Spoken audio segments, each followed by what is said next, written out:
बीकानेर की धरती पे आज लाखों की तादाद के अंदर उपस्थित आरएलपी परिवार, मौजूद बुजुर्गों, नौजवान साथियों, माताओं बहनों, मेरे छोटे भाइयों, 2-3 जोरदार जयकारों के साथ अपनी बात शुरू करूंगा। बोले तेजाजी महाराज की, करणी माता की, रामसा पीर की, जसनाथ जी महाराज की, गुरु जंबेश्वर जी भगवान की, सालासर बालाजी की। एक नारा लगाऊंगा, जय जवान जय किसान, और दूसरा राष्ट्रीय लोकतांत्रिक पार्टी जिंदाबाद। जय जवान, राष्ट्रीय लोकतांत्रिक पार्टी आरएलपी। आप सबको जो पिछले 8-10 घंटे से लगातार पूरे देश के अंदर ये संदेश दे रहे हो, आज का हमारा जो कार्यक्रम है वो राष्ट्रीय लोकतांत्रिक पार्टी अपना 7वां स्थापना दिवस मना रही है। और बीकानेर की धरती से,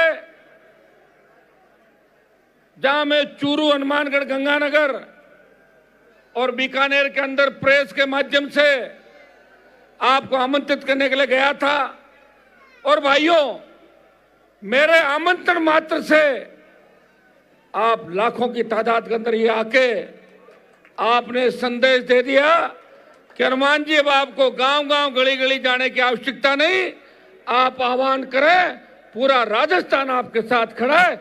ये आह्वान, ये ताकत आज आप लोगों ने मुझे दी है। हमारे यहाँ पे आज हमारे लिए खुशी की बात है कि राष्ट्रीय लोकतांत्रिक पार्टी के परिवार के अंदर पहले हम जिनको तैयार करते थे वो हमें छोड़ के भाग रहे थे, लेकिन आपने देखा होगा आज कांग्रेस बीजेपी को बड़े झटके लगने शुरू हो गए हैं।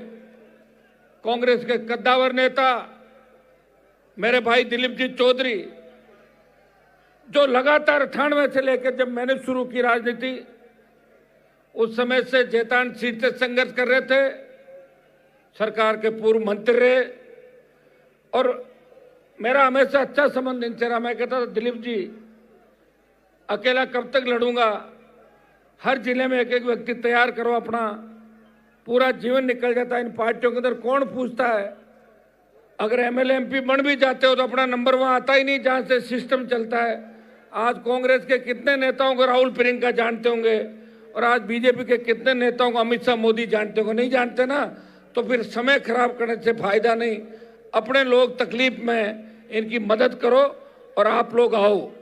मैं बधाई दूंगा दिलीप जी को कि आज वो हमारी पार्टी परिवार में शामिल हुए, और दिलीप जी से निश्चित रूप से हमें संगठन को आगे बढ़ाने में बहुत बड़ा बेनिफिट मिलेगा। और इनकी एक आदत है, ये गुस्सा नहीं करते, और हमें ऐसे आदमी भी चाहिए पार्टी के अंदर जो लोगों को बैठा के मुस्कुराते हुए बात करें। बधाई दिलीप जी आपको, बात से आप एक नई शुरुआत करने जा रहे हैं। दूसरे, हमारे एक दिक्कत है साहब कि हमारे गांव का आदमी जब अधिकारी बन जाता, विशेषकर हमारी जाति का, वो एक लगता है कि अनपढ़ जाट पढ़ा बराबर और पढ़ा जाट खुदा बराबर। पढ़ते ही, अफसर बनते ही उनका तेवर यूं होने लगे, वो अपने आप के अलावा किसी को समझते नहीं, और सरकारी नोटिस आ जाता है और ट्रांसफर पोस्टिंग की बात होती है, दौड़ते नजर आते हैं, अरे साहब नोटिस आ गया, नोटिस आ गया, नहीं तो मजबूती, और नोटिस आ गया साहब, तो मैं तो आपका हूँ। मैं प्रभाती लाल जी को धन्यवाद दूंगा। प्रभाती लाल जी जाट, जो सीनियर आरएस, और जहां भी रहे मजबूती के साथ रहे, गरीबों की सेवा की। और मैं इनको देखता था, जब मैं बीजेपी कांग्रेस के खिलाफ लड़ता था, एक जगह गया मैं, तो इन्होंने कहा कि हनुमान जी का कार्यक्रम है, मुझे नौकरी से निकाल दो, निकाले, मैं तो जाऊंगा प्रोग्राम में। तो ऐसे लोग ही आरएलपी के अंदर आ सकते हैं। मैं प्रभाती जी को बधाई दूंगा कि आप इस पार्टी में शामिल हुए और अब अपने जितने भी अधिकारी राजस्थान के अंदर है, जो किसान के बेटे हैं, जो दुख तकलीफ के दौर से गुजरे हैं, लेकिन अच्छी पोस्टों में जाने के बाद माल कमा गए बहुत से लोग, तो उनके दिमाग खराब हो रखे, उनके दिमाग आप ठीक करें उन लोगों के, अपने लोगों, और आज से ही लग जाए कि उनको धरातल पर नीचे लाएं। तुम किस खेत खलियान से निकले थे, किन गांव की गलियों से तुम्हारा बचपन गुजरा था, और किस तरह जब पढ़ते थे जेब में फीस नहीं थी, और आज गुड़गांव में फार्म है, जयपुर पे सिरसी रोड पे फार्म है, कालवाड़ में फार्म है, कहाँ से ले आए? और तुम कह रहे हो अनुमान तो ऐसे ही खराब हो रहा है। तुम कौन से आबाद हो रहे हो भाई? कहीं न कहीं जाके हाजिरी दे रही है। अनुमान ने तो पार्टी बनाई, दोनों पार्टियों का दिमाग ठीक किया। पिछली बार भारतीय जनता पार्टी मेरे दरवाजे पे खड़ी थी, बीजेपी को लात मारी। इस बार कांग्रेस दरवाजे पे खड़ी थी, फिर सांसद बना और फिर किसान के सम्मान की लड़ाई लड़ी। जब देश के किसानों को आवश्यकता पड़ी, जब उत्तर भारत के अंदर, जब हरियाणा पंजाब का किसान मेरे पास आया और बोला कि हरियाणा यूपी पंजाब के किसानों ने और किसान नेताओं ने राजस्थान के लोगों का साथ दिया, हनुमान जी हमारे नेताओं के जंग लग गई, आप मोदी की सत्ता को छोड़ो और किसान बिल वापस हो जाएंगे। मैंने कहा अगर हनुमान बेनीवाल के एनडीए छोड़ने से किसान कौम की जीत होती है, तो जिस तरह छोटा बच्चा बोल के ठोकर मारता है, मैंने सत्ता के ठोकर मारी और अपने भाइयों के साथ सड़क पर आके बैठ गया। भाइयों, इससे ज्यादा त्याग समर्पण इस देश के अंदर कोई नहीं कर सकता। किसान के बाद जब देश के अंदर जवान की बात आई, जब सेना को ठेके में दे दिया, इस देश के अंदर किसी पार्टी ने झंडे के साथ आंदोलन नहीं किया। राष्ट्रीय लोकतांत्रिक पार्टी ने झंडे के साथ आंदोलन किया और सेना के सम्मान को लौटाने का प्रयास किया। जोधपुर में 2 लाख जवानों की रैली, ऑल पार्टी लोकसभा, उसके अंदर हमेशा मुझे लड़ता हुआ आप देखते हो। हर मुद्दे पे बोलता हूं कि अग्निवीर को समाप्त करो, दिल्ली को घेर लेंगे। और ये हमारे संघर्ष और हमारे जो हुंकार है उसका ही परिणाम है कि जब अग्निवीर आया था तो 25% को रख के 75 वापिस भेजने की बात थी। डरी हुई मोदी सरकार बोली अब 75 को रख लेंगे, 25 बार भेज रहे हैं। और जिस दिन मैंने दिल्ली कूच का ऐलान कर दिया, वो 25 भी हट जाएगा और पूर्व की भांति सेना भर्ती रैलियां इस देश के अंदर होगी। यह मैं आपको विश्वास दिलाता हूं। भाइयों, मैं हमेशा लड़ाई पूरी लड़ता हूं। सेमीफाइनल मैंने कभी नहीं खेला। इस राजस्थान में बहुत से नेता मेरे साथ आए और भागे मैदान छोड़ के, कई रणछोड़दास आए, कई भगोड़े आए, साथ नहीं दे पाए। लेकिन हनुमान बेनीवाल पिछले 25 साल से पूरी जवानी सत्ता को ठोकर मार के किसान कौम के लिए खड़ा है। अगर किसान की तरफ उंगली भी उठती है, चाहे किसान की जाति कुछ भी हो, जो खेती करता है वो किसान है। लोग लाख मेरे पे जातिवाद का आरोप लगाए, लेकिन कपासन में जब सूरज माली को न्याय दिलाने की बात आई तो अशोक गहलोत न्याय नहीं दिला पाए। हनुमान बेनीवाल और उसकी सेना गई और सूरज माली को 2 दिन बाद न्याय दिला के आई। इस प्रदेश के अंदर, इस देश के अंदर जब भी मेरी आवश्यकता पड़ी, सबसे आगे खड़ा होकर बोला। लोकसभा के अंदर लोग जब अमित शाह मोदी को देखते हैं तो कहते हैं कि हमारा भाषण बाद में करवाना, जब ये दोनों निकल जाए यहाँ से, इनके सामने भाषण नहीं दे पाएंगे। भाइयों, मैंने प्रयास किया कि उनके सामने अपनी बात रखूं। राजस्थान के तमाम लंबित मुद्दे, इस संभाग में हनुमानगढ़ गंगानगर का इलाका आता है, चूरू का इलाका आता है। चूरू के नेताओं ने हमेशा वोट लिया, सिंचित क्षेत्र बढ़ाएंगे, चौधरी कुंभाराम लिफ्ट परियोजना के नाम से, सावा परियोजना के नाम से, इंदिरा गांधी नहर का पूरा पानी हनुमानगढ़ गंगानगर को दिलाएंगे। जो पानी पीने का हमारा आ रहा है उससे कैंसर और लोगों को, जो पानी पाकिस्तान जा रहा है उसकी बात कही और हम आगे लाएंगे। लेकिन हुआ कुछ भी नहीं। डाक के 3 पात, 70 साल हो गई, एक बार कांग्रेस और एक बार बीजेपी। आप गुस्सा करते हो, अब गुस्सा आपने कर लिया कि भजन लाल को हटाएंगे, वो तो वैसे ही हट जाएगा, लेकिन कांग्रेस को लाएंगे। अपने क्या फायदा? 50 साल कांग्रेस रही, 20-25 साल बीजेपी रह गई। ये नारा दो कि भारतीय जनता पार्टी को हटाएंगे और कांग्रेस को नहीं लाएंगे, राष्ट्रीय लोकतांत्रिक पार्टी को लाएंगे, तब जाके राजस्थान का भला होगा। भाइयों, मैं आपको विश्वास दिलाता हूं कि मुझे न तो कोई सत्ता अपनी तरफ मोड़ सकती और न मेरी कोई रेड तय कर सकता। अगर मैं कमजोर होता और दूसरे मामलों में होता तो अभी तक अमित शाह और मोदी की ईडी सीबीआई मेरे घर की ओर आ जाती। बिजली का बिल जमा नहीं कराया, वो तो हर कोई नहीं कराता। सेटलमेंट की स्कीम सरकार कर, सुनिए भाई, सेटलमेंट की स्कीम सरकार की स्कीम होती। अधिकारियों के, दुनिया भर के सरकारी दफ्तरों के बिल बाकी होते हैं, लेकिन मेरे से तो पैसे भी ले लिए, मेरा कनेक्शन काट दिया जब मैं घर पे नहीं था, चोरी छुपे कनेक्शन काटा। मैं हाईकोर्ट गया, हाईकोर्ट ने अच्छा फैसला नहीं दिया, मुझे फैसला पसंद नहीं आया। मैंने कहा 1 रुपया नहीं दूंगा, बिना रुपये बिजली जुड़ाऊंगा। सुनिए मेरे, डबल बेंच गया और डबल बेंच में फैसला ये कराया कि हनुमान बेनीवाल के 2 लाख रुपए जमा माने जाए और 4 लाख बैंक गारंटी के रूप में रखे। अभी देने नहीं है, सेटलमेंट में मीटर चेक होगा, उसके बाद तय होगा कि बिल सही है या गलत। देखिए लड़ाई लड़ी, हाँ ये सही है कि जनरेटर और हाई कोर्ट के अंदर वकीलों की फीस और जनरेटर का हिसाब करूं तो जितना बिल था उतना पैसा लग गया मेरा, तो लगी है। और क्या, जनरेटर चला 3 महीने, जनरेटर कितना तेल खाता है, 24 घंटे में जोड़ लो, 3 लीटर प्रति घंटा जोड़ो, हो गया ना। लेकिन मेरी आदत है कि लड़ता फाइनल लड़ाई हूं। वसुंधरा के खिलाफ लड़ा था, तब लोगों ने कहा था कि हनुमान जी वसुंधरा आपको कुचल देगी, जेल में डाल देगी। मैंने कहा तेजा जी का भक्त हूं, इसको 7 समंदर पार ललित मोदी के पास भेज दूंगा। और वसुंधरा को 7 समंदर पार उसी जगह भेज दिया जहां उनके दोस्त ललित मोदी भाग गए थे यहां से छुप के, ठीक है। और अब भजनलाल की बारी है। भजनलाल तो पनौती है राजस्थान के लिए। जब से ये आया है अग्नि देवता बहुत नाराज हो गए राजस्थान में। हर जगह आग, विस्फोट और लोग नई बात 9 दिन। ये तो मीडिया का धन्यवाद दूंगा कि आप लोग समय समय पर दिखा रहे हैं। कल जो घटना हुई बस वाली, वो आप लोगों ने दिखाई, वहां सारा नेशनल मीडिया पहुंच गया था। अगर मीडिया नहीं दिखाए तो सोशल मीडिया पर तो अपने बच्चे तैयार हैं, लेकिन मीडिया की बहुत बड़ी ताकत देश के अंदर है। क्योंकि इस देश के अंदर जहां भी तीसरी ताकतें खड़ी हुई, मुझे याद है दिल्ली में आप पार्टी का 9 हज़ार का आंदोलन, मीडिया ने ही उस आंदोलन को हवा दी और केजरीवाल दिल्ली के सीएम बने। दूसरे जहां जहां स्टेट आप देख लें, यूपी बिहार से लेके, अगर दलित की बेटी मायावती बनी, शेड्यूल कास्ट के साथ मुस्लिम आया, मीडिया ने साथ दिया। मुलायम सिंह यादव बने, मीडिया ने साथ दिया। अगर राजस्थान में मीडिया ये तय कर ले कि हमें इस राजस्थान को परेशानी से मुक्त करना है, मैं विश्वास दिलाता हूं कि आरएलपी की ऐसी सुनामी राजस्थान के अंदर चलेगी जिसका अंदाज भी किसी को नहीं होगा। यह मैं मीडिया के चौथे स्तंभ को आह्वान करता हूं कि आप भी मेरे साथ उठ खड़े हो जाइए। नहीं तो ऐसा इंतजार नहीं करें जिस तरह राजस्थान में अपराध सर चढ़ के बोल रहा है।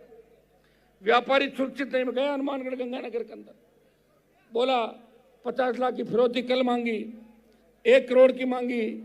एक जना बोला मेरे से 20 लाख की मांगी तो मैंने 15 में पुलिस वालों को कहा सौदा सेट कराओ। फिर पुलिस वाले बीच में पड़े, एसपी वगैरह, और 10 लाख में सौदा सेट करा दिया। पुलिस का भी धंधा बन गया, उनके भी बिजनेस हो जाता है। 20 मांगी, 15 में सौदा सेट कराया, 5 खुद खा गए और 10 करा दिए। ये धंधा पुलिस का राजस्थान का। अरे जो भजनलाल की लिस्ट देखो आप, डीजी भले हो सकते हैं, मैं तो पहली बार काम पड़ेगा डीजी से, लेकिन डीजी के आसपास जितने भी माफिया को पनपाने वाले अधिकारी थे उन सबको पैरेलल पुलिस मुख्यालय के बराबर DG, SOG, DG, anti terrorist DG, 3-4 उसके अंदर और रखे हैं। और वही एसीबी में सेम ही परिवार को पूरा एसीबी और एक डीजी अलग हो गया। तो भैया फिर पीएचक्यू वाले क्या करेंगे मुझे बताओ, पीएचक्यू क्या करेंगे? लेकिन ये जो शुरुआत कर रहे हैं ये ठीक नहीं है। और क्राइम के अंदर ऐसे व्यक्ति को लगा, मुझे याद है वो दिन जब भारतीय जनता पार्टी के लोग सचिन पायलट मानेसर गए थे गहलोत को हटाने, और मैंने कहा था कि पायलट को सीएम बनाओ, 3 विधायक में दे रहा था। जब दूसरा एपिसोड हुआ तो सचिन पायलट जब मानेसर में जूझ रहे थे तो मेरे 3 विधायक भारतीय जनता पार्टी के बेहतर विधायकों के साथ थे और हम पायलट को सीएम बनाना चाहते थे। तब इन अधिकारियों ने हमारे फोन टेप किए। तब दिल्ली के नेताओं ने कहा था कि हमारा वक्त आने दो, इनको रगड़ के रख देंगे। उनको इनाम दिया, रगड़ के नहीं रखा। सारी अच्छी पोस्टिंग उन लोगों को दे दी रेंज आईजी एसपी से लगा के आप जहां भी देखोगे, ADG crime, SOG, ACB, DG, ये तमाम वो लोग हैं जो फोन टैप कर रहे थे और कुलदीप रांका और गहलोत के सबसे विश्वास पात्र लोग थे। आप ये बताएं, पहले मैं कहता था गहलोत वसुंधरा मिले हुए हैं, अब अशोक गहलोत के जो बयान में पढ़ रहा हूं, अशोक गहलोत कहते हैं कि पंडित भजनलाल जी मुझे शूट करते हैं, यही रहना चाहिए ताकि मैं सीएम बन जाऊं। तो अब भजनलाल और गहलोत मिले हुए हैं, मिले हुए कि नहीं मिले? नहीं लगता तुम्हें कोई परिवर्तन देखा क्या राजस्थान के अंदर तुम लोगों ने? भाइयों, जिस मुख्यमंत्री की हो सकता है जबान फिसल जाती है, आदमी बोलते बोलते भूल भी जाता है, लेकिन भजनलाल जी तो दिन में 100 बार बोलते हैं और 90 बार भूल जाते हैं। और भजनलाल जी के लिए एक खासियत है, मुझे कोई बता रहा था, खैर मैं उन पर नहीं जाना चाहता कि वो क्या खाना खाते हैं, क्या पीते हैं, मुझे क्या लेना देना कौन क्या खा रहा पी रहा है, लेकिन कहते हैं कि कान्हा के समोसे वो 15-20 रोज के खा जाते हैं। ऐसे लोग कहते हैं कि हर 2 घंटे में समोसा आता है, 2 समोसे आते हैं, किसी को नहीं खिलाते, 2 समोसे खाते हैं, फिर हंसते हैं, फिर कहते हैं समोसा अच्छा था, फिर 2 घंटे बाद फिर समोसे आते हैं। तो भाई अच्छी बात है, समोसे खाने की आदत कोई खराब नहीं, लेकिन भजनलाल जी समोसे खाने से राजस्थान नहीं बदलेगा। कहीं ऐसा नहीं हो कि बिहार के चुनाव हो और आपको सीएम हाउस, सीएम ऑफिस नहीं, कहीं उसी थड़ी पे समोसे खाने पड़े जो एक समय के अंदर वो थड़ी आपकी हुआ करती थी, जहां बैठा करते थे वो पार्टी कार्यालय के बाहर वाला। सब जानते हैं कि 97-98 के दौर के अंदर आप क्या करते थे और उसके बाद आपने कहाँ नौकरी करी और उसके बाद आपने कौन सी पार्टी से चुनाव लड़ा और भारतीय जनता पार्टी को क्या सहयोग दिया, और आप पार्टी कार्यालय में दिल्ली के नेताओं को खुश करने के लिए और प्रदेश के नेताओं को खुश करने के लिए क्या क्या उनकी सेवा करते थे, ये पूरा देश जानता भजनलाल जी। इसलिए आपको भी हम ज्यादा ध्यान रहने देंगे, ये तय है। आपने हमारा कनेक्शन काटा है, हम राजस्थान से आपका कनेक्शन कटवा देंगे। ये बीकानेर की धरती से मैं शपथ लेके जा रहा हूं कि भजनलाल अगर रहा तो कुंभ के मेले में गए, वहां त्रासदी होगी, जहां जाए। मैंने उस समय ट्वीट किया था, तब लोग कह रहे थे कि यार हनुमान जी तो ऐसे ही कह रहे हैं, तो मीडिया के लोग भी कह रहे थे, आपने क्या सोशल मीडिया पे डाल दिया, जहां जहां पांव पड़े भजन के तांता बंटा धार, ही मैंने लिखा। और कुंभ में दूसरे दिन बड़ी भगदड़ रेलवे स्टेशन पे और जगहों पे। अरे भैया क्या हो गया? और इनको खुद को धमकी देने से 5 बार तो इनका हेलीकॉप्टर पड़ते पड़ते बचा है, देखा आपने? तो ये पता नहीं कौन से मुहूर्त में शपथ ली और इनके भाग्य में क्या लिखा है, और जो इनके भाग्य में लिखा है उसकी सजा राजस्थान क्यों भुगते? क्या चाहते हो? भजनलाल जी के नेतृत्व में खुश हो क्या नौजवानों? भजनलाल को हटाना आवश्यक है। अगर ये 2 साल और रह गया तो राजस्थान की स्थिति बिहार और उत्तर प्रदेश से भी खराब हो जाएगी। न तो बाहर से पर्यटक आएगा और न ये अपराध रुकेगा। गुंडों की इतनी हिम्मत हो गई कि सीएम को धमकी देने के साथ साथ पुलिस अधिकारियों को, दूसरे नेताओं को थ्रेट, हमें नहीं पता थ्रेट किससे। मेरे पास डीजी का टेलीफोन है इंटेलिजेंस का, क्या आपको थ्रेट है? तो मैंने कहा थ्रेट है किससे वो तो बताओ। बोले वो बताने से झगड़ा हो जाएगा, तो मुझे बताओ। या फिर डराना चाहते हो कि हनुमान जी को डराएं कि आपको थ्रेट है और वो भजनलाल से बात कर लें? मैंने कहा उस समय मेरा जन्म नहीं हुआ, मुझे थ्रेट बताओ किससे हैं। ऐसे 50 लोग हैं राजस्थान के अंदर जिनके लिए गुंडे बदमाश जब पकड़े जाते हैं, शूटर पकड़े जाते हैं, पुलिस ले जाके इनको पीटती है, तब वो कहते हैं कि नागौर सांसद भी हमारे उस पर टारगेट पे है, वो फलाना भी हमारे रडार पे है, वो विधायक भी है, वो व्यापारी भी है। और राजस्थान अपराध में 1 नंबर पे आ गया देश के अंदर। और महिला उत्पीड़न और बेटियों के दुष्कर्म के मामले में 1 नंबर पे आ गया। कौन लाया 1 नंबर पे?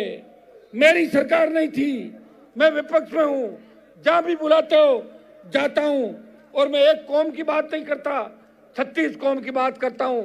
याद करो 2016, 17, 18 के अंदर जब हुंकार रैलियां करी थी, शायद हनुमान बेनीवाल राजस्थान का पहला किसान का बेटा था, उसने कहा था कि आर्थिक आधार पे ब्राह्मण, बनिया, राजपूत और कायस्थ को भी आरक्षण मिलना चाहिए। दूसरे किसी नेता ने ऐसी बात नहीं करी। भाइयों, हम ये चाहते हैं कि गरीब व्यक्ति चाहे उसकी जाति कुछ भी हो, उसको अच्छी शिक्षा मिले, आरक्षण मिले, उसको उसका हक और अधिकार मिले। आज राजस्थान में क्या स्थितियां हो गई बताओ मुझे आप। घपले, घोटाले, लूट खसोट, ऐसा ही। एक मिनट बैठो सब लोग, एक मिनट बैठ जाओ सर, नीचे बैठो एक बार। क्या शपथ लोगे क्या जाके घर पे?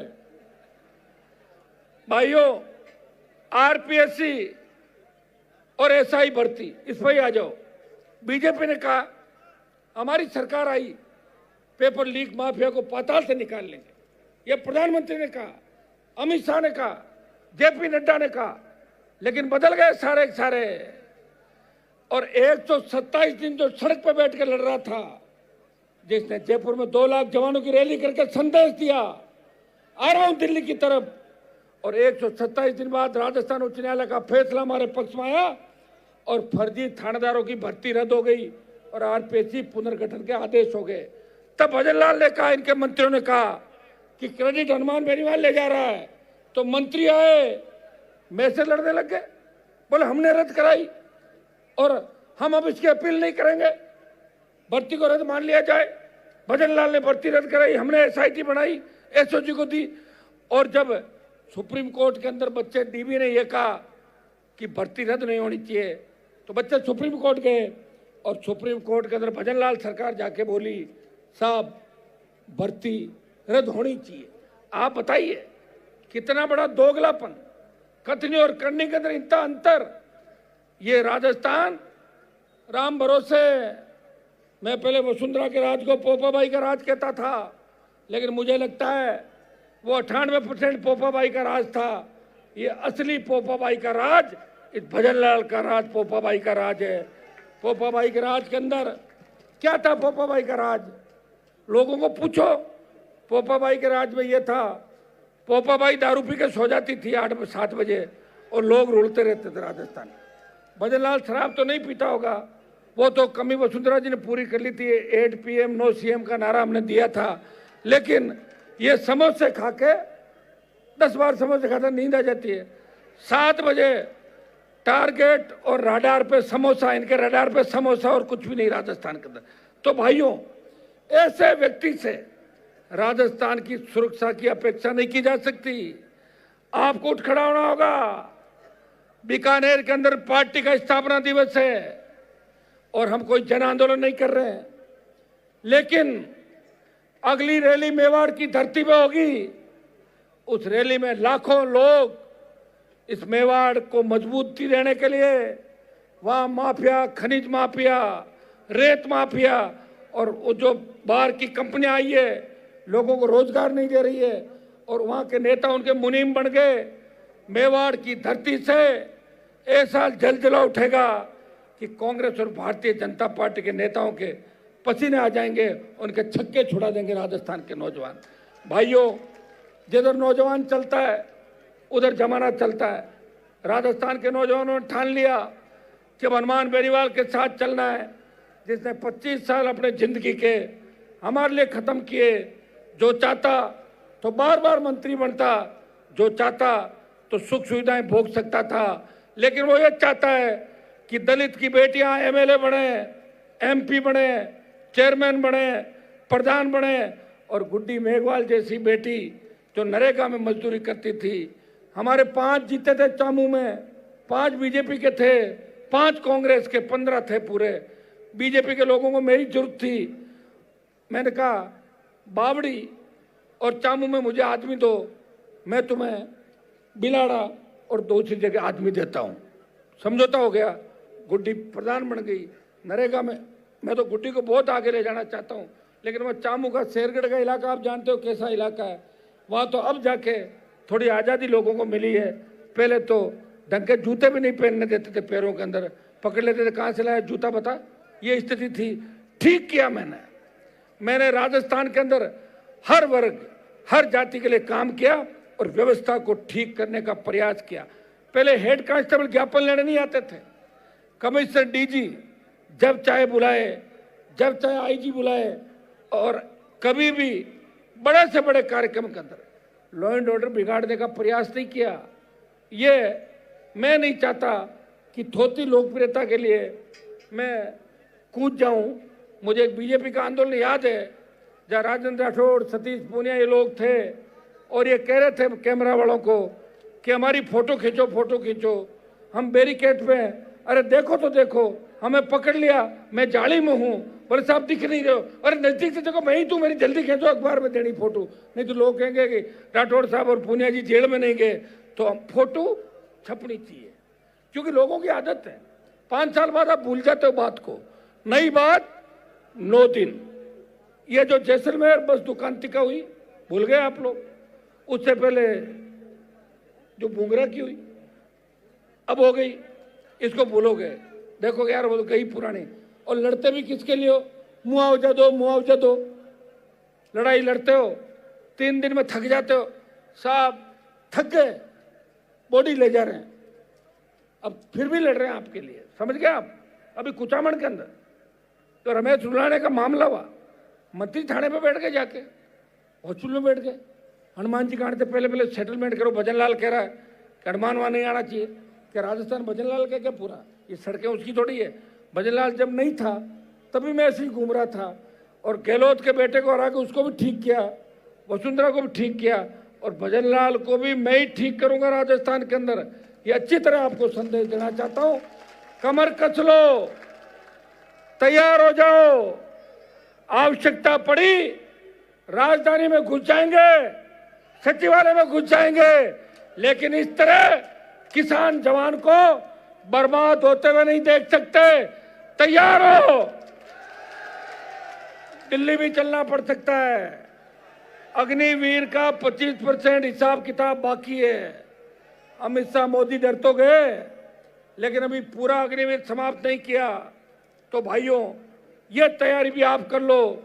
आज 7 संकल्प हमारे हैं 7 साल के, कि आगामी 3 साल में हम इन 7 संकल्पों के साथ राष्ट्रीय लोकतांत्रिक पार्टी परिवार को आगे बढ़ाने के साथ राजस्थान के आम आवाम 36 कौम की सेवा करना चाहते हैं।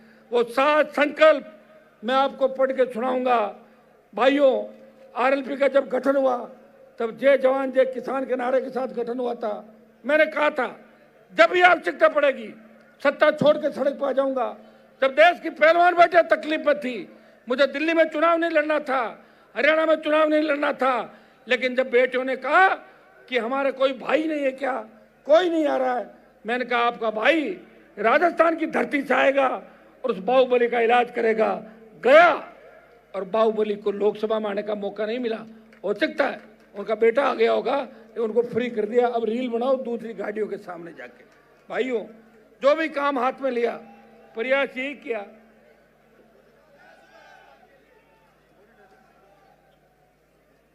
जो भी काम हाथ में लिया उसको पार डालने का प्रयास किया।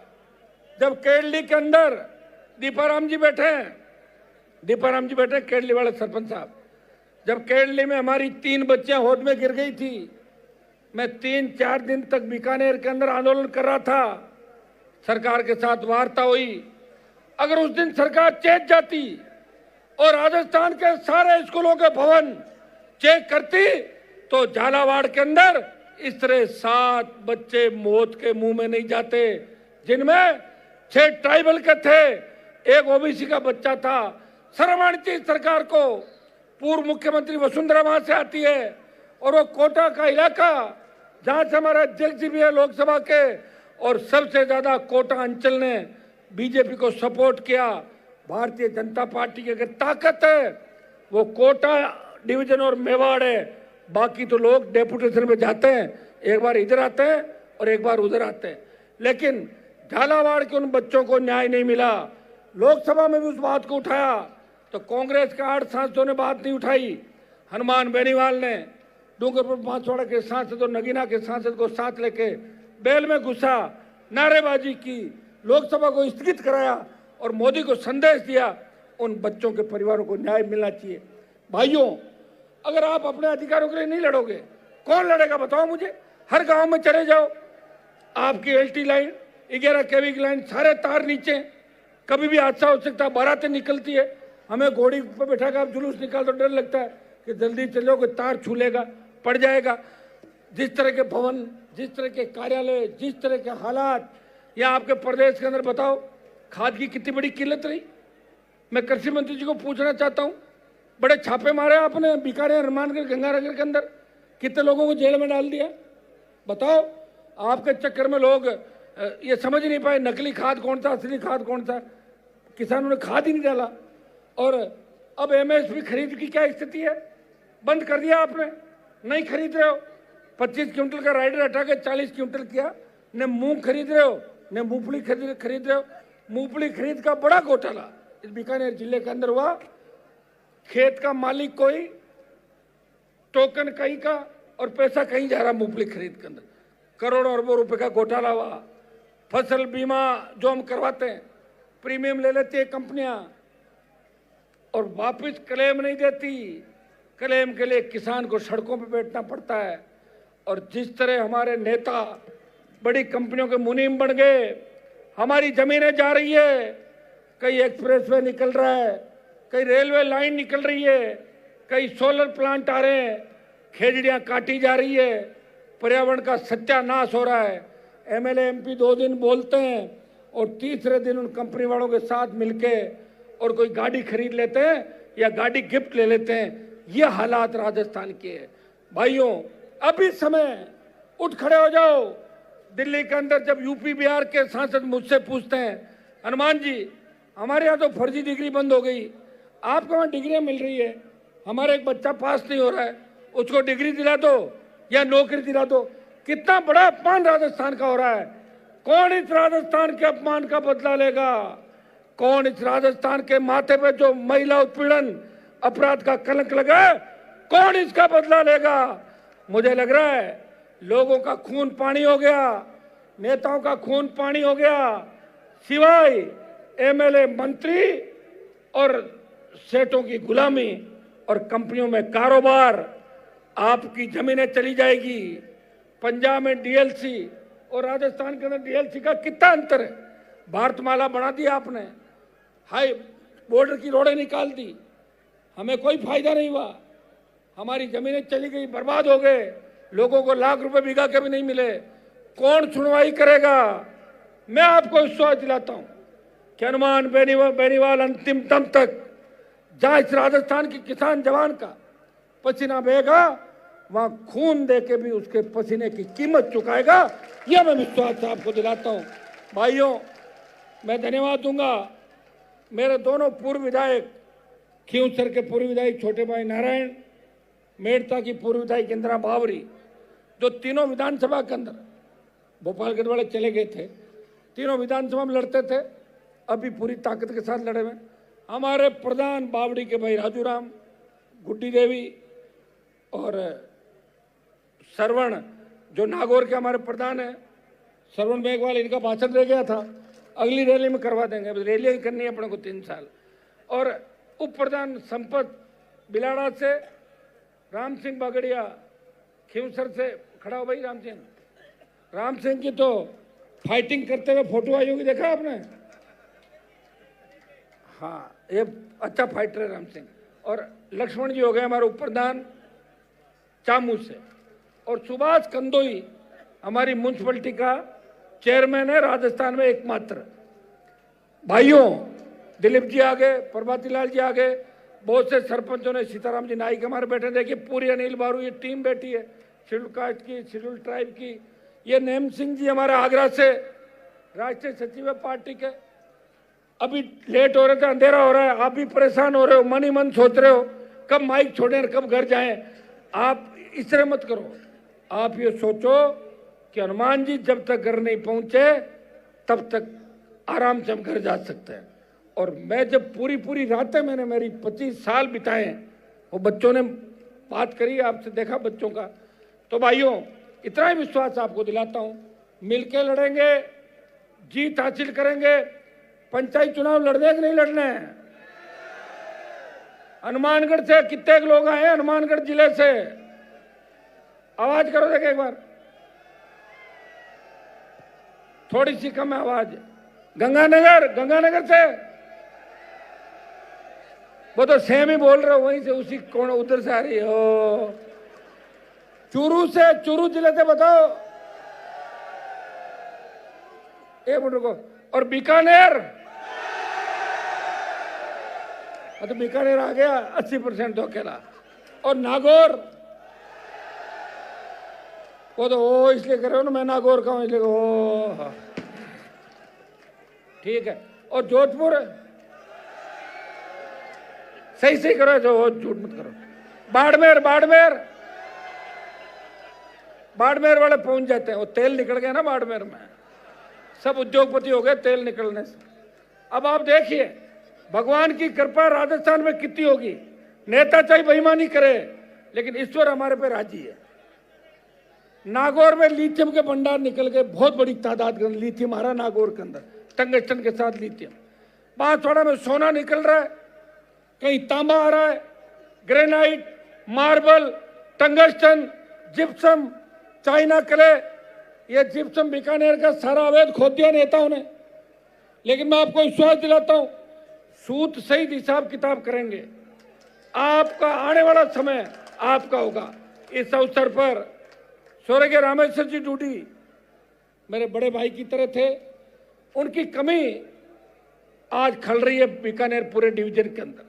काश वो होते तो निश्चित रूप से कांग्रेस पार्टी के अंदर उनकी अच्छी पकड़ हो गई थी दिल्ली तक, लेकिन ईश्वर की करने के आगे किसी की नहीं चलती। तो रामेश्वर जी की कमी पूरी डिवीजन नहीं कर पाएगा। आपको विश्वास दिला सकते हैं कि हम पहले भी यहाँ रैलियां करते थे। कई लोग ये कह रहे थे पत्रकार कि आपने बीकानेर को क्यों चुना, बीकानेर में तो हमेशा ही मैं लड़ता था, सबसे ज्यादा आंदोलन मेरी आरएलपी बीकानेर की टीम कर रही है। ये यहाँ के लिए मैं धन्यवाद दूंगा। बीकानेर की ऐतिहासिक रैली में बीकानेर से बीकानेर, हनुमानगढ़, गंगानगर, चूरू 4 जगह में गया था और भीलवाड़ा, अजमेर, चित्तौड़ से लेके जयपुर से लेके तमाम राजस्थान से सारे लोग अपने अपने साधनों से आए। मेरे लिए तो आपने आराम कर दिया, मेरा 1 रुपया ही खर्च नहीं हो रहा है, खुद ही साधन ले लेके आ जाते हो, ये बहुत बड़ी बात है। तो यही रैली अगर बीजेपी वाले करते तो 40 करोड़ का खर्चा होता बेचारों का, क्योंकि तुम्हें अच्छी गाड़ी भी चाहिए थी, नाश्ता भी चाहिए था, टोस्ट और पता नहीं बटर ब्रेड क्या क्या लगवा के करनी पड़ती, और एक गाड़ी में 8 लोग आते और यहाँ तो एक गाड़ी में 100 आते हो आप पूरे पूरे, ठीक है। और कांग्रेस वाले करते हैं, उनके पास तो अब बचा नहीं, लेकिन नहीं कर पाते, कुर्सियां लगा के जरूर रैली करते हैं। अब अंदाज लगाओ इस ग्राउंड में अगर अपन कुर्सियां लगाते तो कहां तक जाता है आगे। भर दिया आपने पूरा। आपने ये कहा था कि जो बिछाओगे वो भर देंगे और आसपास भी खाली नहीं रहेगा। अब आप एक जगह बैठते हैं ना, आदत है, एक जगह बैठ के फोटो खिंचवा लो ना, तो अभी तो पूरा बीकानेर आज जाम हो गया। एक जने को मैंने फोन किया, तुम पहुंच गए? बोले पहुंचे नहीं साहब, जाम लग गया था, तो मैं यहीं से लाइव देख लूंगा। 10 जनों को लेके बैठ गए वहीं पे सड़क पे। अरे तो आ तो सही, जाम क्या लग गया यार, यहाँ आके ताकत दिखानी। सोशल मीडिया का फायदा भी अपने को, फायदा तो ये है कि आज यहाँ बोल रहा हूँ, पूरा देश देख रहा है, और नुकसान ये है कि जो गलत गलत चीजें आती है ना, ये आजकल ऑनलाइन ठगी, फ्रॉड, ये सीख जाते हैं बच्चे नए, हाथों हाथ करोड़पति बनने के चक्कर में।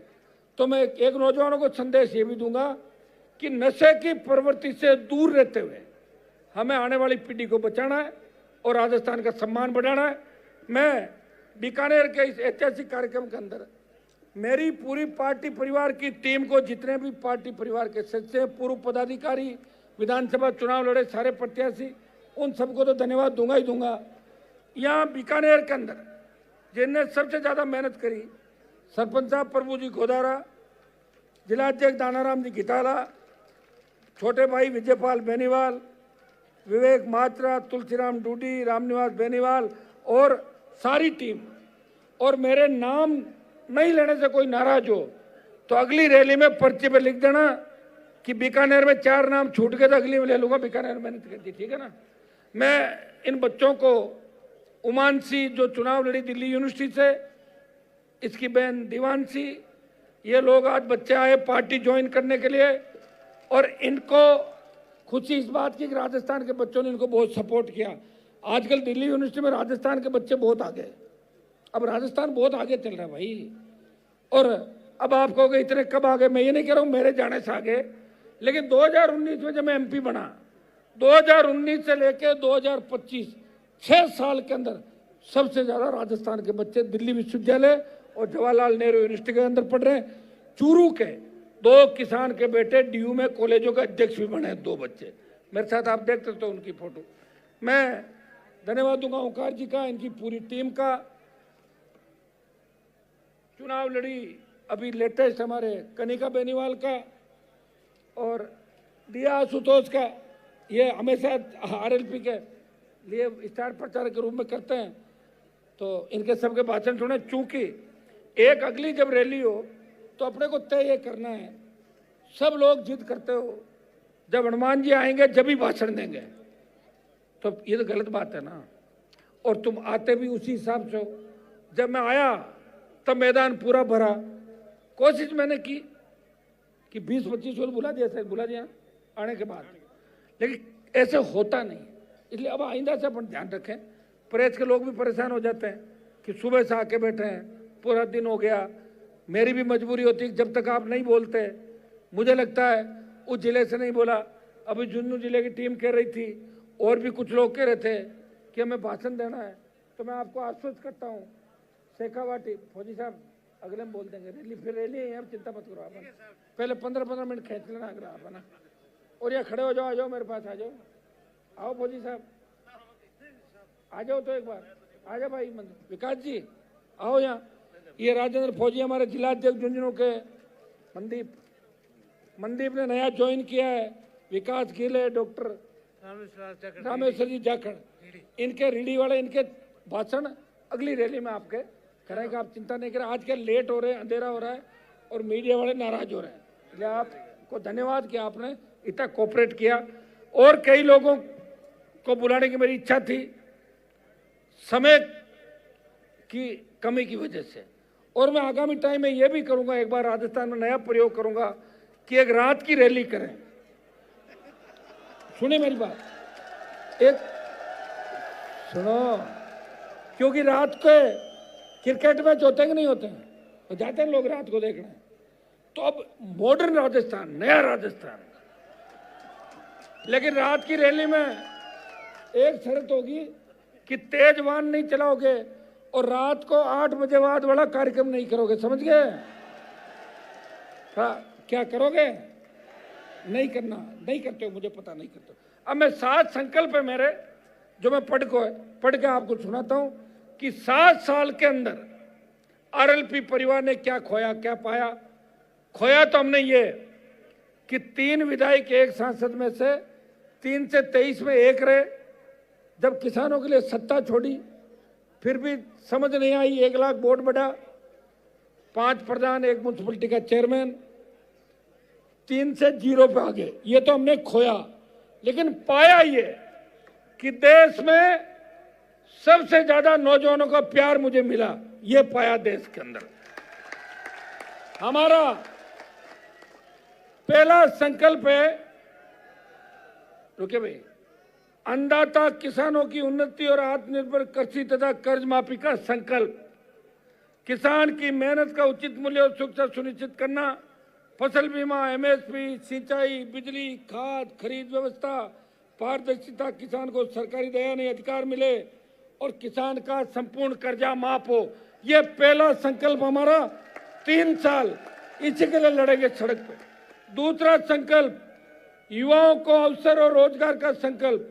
राजस्थान के हर जिले में स्किल डेवलपमेंट, स्टार्टअप सेंटर, स्थानीय उद्योगों को बढ़ावा देना। जहां जहां फैक्ट्रियां आ रही है, कंपनियां आ रही है, 90% रोजगार स्थानीय लोगों को दो, ये कानून बने। सरकारी नौकरियों में पारदर्शिता, पेपर लीक से मुक्ति और युवा की योग्यता का सम्मान सुनिश्चित करना, हर परिवार के सदस्य को रोजगार, ये हमारा दूसरा संकल्प है।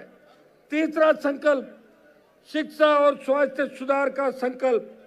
सरकारी स्कूलों और कॉलेजों को आधुनिक तकनीक से सशक्त बनाना, हर नागरिक के लिए सस्ती व सुलभ स्वास्थ्य सुविधाएं सुनिश्चित करना, पढ़ा लिखा और स्वस्थ राजस्थान, यही लक्ष्य रहेगा। सरकारी स्कूल में पढ़ने वाले बच्चों के स्वास्थ्य की जांच, आज 40% बच्चों की आंखें खराब हो रही है, कईयों की ज़्यादा खराब हो रही है, कईयों की कम है। तो अगर खराब है उनको ठीक कराया जाए, चश्मों की आवश्यकता है तो अच्छे स्टैंडर्ड के चश्मे बच्चों में वितरित किए जाए। जब वो देख ही नहीं पाएगा तो आगे कैसे बढ़ेगा? ये हमारा तीसरा संकल्प है। चौथा संकल्प भ्रष्टाचार मुक्त और जवाबदेह शासन का संकल्प। रुके भाई एक मिनट, बीच में मत बोलो, सुनो एक मिनट। सरकार और प्रशासन में पारदर्शिता व जवाबदेही स्थापित करना, हर विभाग में ई गवर्नेंस लागू कर जनता को अधिकार आधारित सेवा दिलाना। राजस्थान की सरकार जनता की निगरानी में यही सोच, राजस्थान की जनता की निगरानी में यही सोच होगी। मंत्रियों और अफसरों के भ्रष्टाचार से मुक्ति का संकल्प और सशक्त लोकायुक्त। ये मंत्री और अफसर जो भ्रष्टाचार कर रहे हैं, कई लोग आवाज भी उठाते हैं, बाद में अफसरों के सेट हो जाते हैं मंत्रियों के। तो इसके लिए सशक्त लोकायुक्त राजस्थान के अंदर बने और लोकायुक्त की पुरानी जो रिपोर्ट है वो लागू की जाए। उसमें बहुत से मुख्यमंत्री और मंत्री निपट जाएंगे आपके। ये हमारा संकल्प है। ये हर आंदोलन के अंदर हम प्रयास करेंगे कि भ्रष्टाचार मुक्त राजस्थान हो। महिला सशक्तिकरण और सुरक्षा का संकल्प जो सबसे महत्वपूर्ण है। आज हमारी बेटियां सुरक्षित नहीं है। महिलाओं को सामाजिक, आर्थिक और राजनीतिक रूप से सशक्त बनाना, पंचायत से संसद तक महिलाओं की बराबर की भागीदारी सुनिश्चित करना, यौन हिंसा मुक्त राजस्थान के लिए महिला तस्करी, बलात्कार, हत्या और घरेलू हिंसा समेत दुष्कर्म के मामलों में नंबर 1 पे जो राजस्थान के माथे पे कलंक लगा है उसे मिटाना और महिलाओं को सशक्त करके उनका सम्मान और स्वाभिमान लौटाना, ये हमारा चौथा 5वां संकल्प है। छठा संकल्प सामाजिक न्याय और सभी समाजों को समान अवसर का संकल्प। प्रत्येक समाज के हर वर्ग को समान अवसर देंगे, चाहे वो दलित हो, अल्पसंख्यक हो, किसान हो या छत्तीस कौम का समान सर्व समाज का व्यक्ति है, उसको समान अवसर मिलना चाहिए। ये हमारा छठा और 7वां संकल्प राजस्थान को अपराध व नशा मुक्त करने का संकल्प। भाइयों, राजस्थान में ऐसा कानून लाएंगे कि अपराधियों को एक निश्चित समय सीमा में कठोर सजा हो तथा नशे के कारोबार के खिलाफ कठोर कार्रवाई करके नशा उत्पादन करने वाले लोगों से लेके नशे का जो रैकेट है उसकी कमर कैसे तोड़ी जाए ये सुनिश्चित करें और प्रत्येक पकड़े जाने वाले व्यक्ति की जमानत नहीं हो यह भी सुनिश्चित करे सरकार। यह चाहे आम आदमी हो या खास, सभी खतरे में। गैंगस्टर राजस्थान में सक्रिय हैं, व्यापारियों से उगाही कर रहे हैं, नहीं देने पर हत्या। बढ़ता अपराध खत्म करना है। हमारी बहन बेटियां रात को 12 बजे निकले, मजा ले कोई सामने देख ले, ऐसी स्थिति हम राजस्थान के अंदर करेंगे। भाइयों, ये 7 संकल्प जो राजस्थान में ऐसी घटनाएं हो रही है, इनमें सुरक्षित राजस्थान का हम संकल्प लेते हैं। और इन 7 संकल्पों के साथ मैं राजस्थान के मेरे भाइयों को, सबको, जवानों, किसानों को आश्वस्त करना चाहता हूं कि हनुमान बेनीवाल आपके लिए आखिरी दम तक लड़ेगा, नए राजस्थान का निर्माण करेगा। कांग्रेस और भारतीय जनता पार्टी ने जिस तरह घपले घोटाले किए, जिस तरह बड़े मगरमच्छ पकड़ने की बात बीजेपी कर रही है, लेकिन लोग उनको मुंह पे ही मगरमच्छ कह रहे हैं, ये भारतीय जनता पार्टी के लोग कुछ नहीं कर रहे हैं। इसलिए एक सांपनाथ है, दूसरा नागनाथ है। मैंने तलवार ले रख के ये कहा था, ये कांग्रेस, ये भाजपा, दोनों को उखाड़ के फेंकना है और किसान और जवानों का राज राजस्थान के अंदर लाना है। बहुत बहुत आपको धन्यवाद। जय हिंद।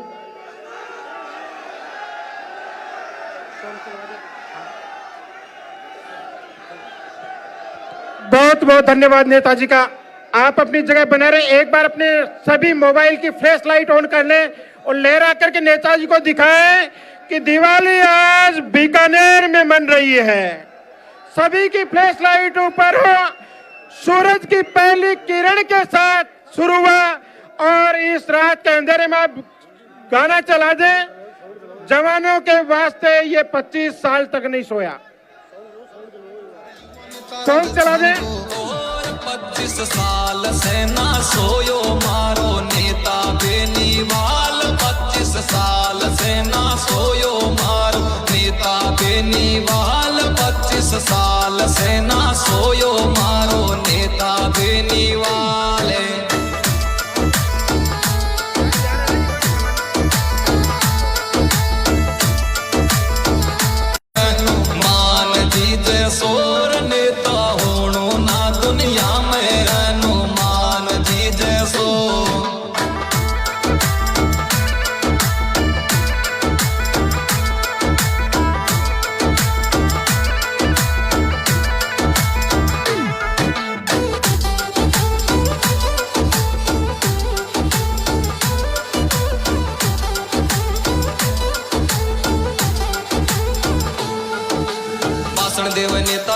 दुनिया लखावे किसाना की खातर तो आवाज ये उठावे है और भ्रष्टाचार्या की लहकावे पल में वाट नेता चीर भ्रष्टाचार्या की लहकावे पल में वाट नेता चीर भ्रष्टाचार्या की लहकावे पल में वाट नेताजी।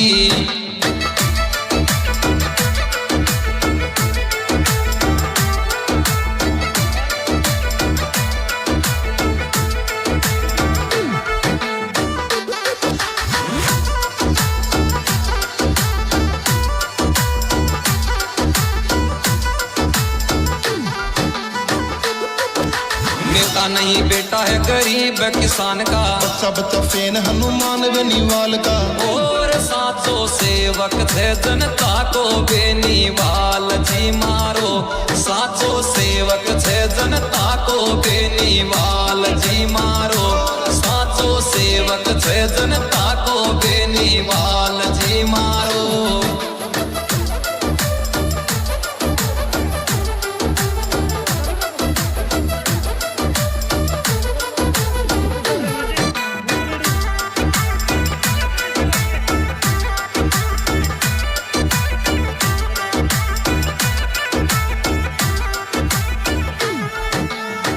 जी को हाथ सिर पे किसाना की शान है जन जन को लाड लो मर नेता बेनीवाल है और गुरु 70 हमेशा या की साथ रहे छे गुरु 70 हमेशा या की साथ रहे छे। माइक बंद करो माइक। जो लोग ऊपर खड़े हैं वो नीचे उतरे।